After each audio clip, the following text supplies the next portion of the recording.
It is currently the evening of the 9th, heading into the 10th of November, 2023. And in the Western Pacific, last few days, we have been talking about this area of low pressure towards the south of Guam. It's Invest 95W. And I know some of the long range guidance really has been hinting at this developing in this something rather potent. Now, at this point, I would see a low to medium threat. Now, we still have time to watch this. That's the key thing. It is still trying to get its act together. It's this broad circulation out here. In fact, if we take a look at the, how about we go over towards the microwave imagery, and this kind of shows you where that moisture flow is just towards the South of Guam. It's right in there, if you see where my cursor is. We have plenty of dry air that's combating it off towards the north, though. Meanwhile, just the overall flow does indicate positive upward vertical motion. It's positive vorticity in here that would allow for intensification on the northern flank of it. And the other thing is that overall flow does show this kind of tracking off towards the west. This is the overall background flow. Remember, these storm systems, I say it time and time again, they flow kind of like a raft downstream. It wants to go to areas of lower pressure and kind of flow with the overall flow, and you can kind of see this with our high pressure area off towards north, which is why I continue to say if we do see something develop, it likely is going to drift on that westerly track. And this is all the storms that have ever formed in the month of November in the Western Pacific, courtesy of Digital Typhoon. And it kind of gives you an idea of that would not be completely out of the climatological norm if we saw something like that here develop and then push off towards the west, kind of like that. Now, the key thing is is it going to develop? Right now, it is still pretty disorganized. Some of the guidance is not 100% on board. GFS being a little bit more aggressive, which GFS this season has been the better model than ECMWF, unfortunately.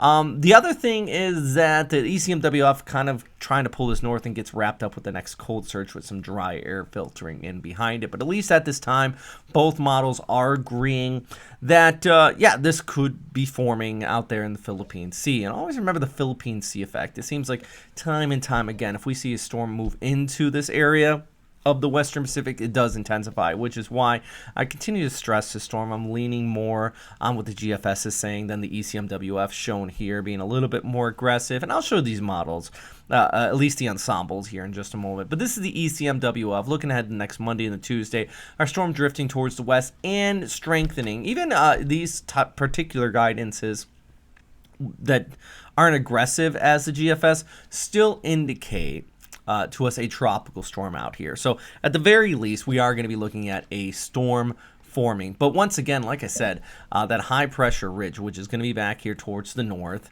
Then you have your storm developing down here towards the south. That is going to want to stay south of that ridge. We do have a little bit of a front that should be diving in early next week, but it's just not going to be enough to deteriorate said ridge and allow it to weaken enough for this to turn towards the north based on the data I am seeing out here today. But I do actually want to show you the ensembles here. Let's go back. This is courtesy of weathermodels.com if you're curious where I get this particular look here at the SpaghettiOs. It's a paid website, but if you want to check it out, weathermodels.com. And, here's our spaghetti plots. As we look ahead, our SpaghettiOs, I should say, as we look ahead over towards the 17th into the 18th, trying to have something to form up there. ECMWF also looks pretty concrete on some sort of formation here in the Philippine Sea. So both of the models are showing something there. Now, the question is how strong, when, where. So many variables. And to be quite frank, 10 years ago, I would maybe not ignore this storm at this point. But definitely downplayed a lot. The models have come a long way since I've started even making these weather updates. But the intensity still is not quite there. So I'm talking about it more than I would have about 10, 15 years ago, but it's still remaining rather vague because there still could be a lot of uncertainty if this does develop. My goodness, there's so many ifs and whats and wheres and whens at this point that I saw somebody in my comments, and thanks for always preparing, friends out here. He was in, I believe, Siargao, he said, which is this island right over here. And he said that he went out and bought a power bank. You know what? if you make those preparations now, it's not going to hurt. If anything, another storm eventually is going to come along, and you'll need it in the future. And that's the way I look at it. When I lived in typhoon country, cyclone country, hurricane country, you're always going to use that stuff at a later date. One day, these storms come again and again, so it shouldn't be much of any surprise. Anyways, hey guys, thanks for everybody who continues to support this channel. I say it every time, but I want to say it again. Tell me what you think about this graphic. I'm going to start making kind of a weather map. I'll build on it, but I like using the satellite picture kind of like this. Anyways, that's all for today. As always, thanks for watching, and of course, stay safe out there.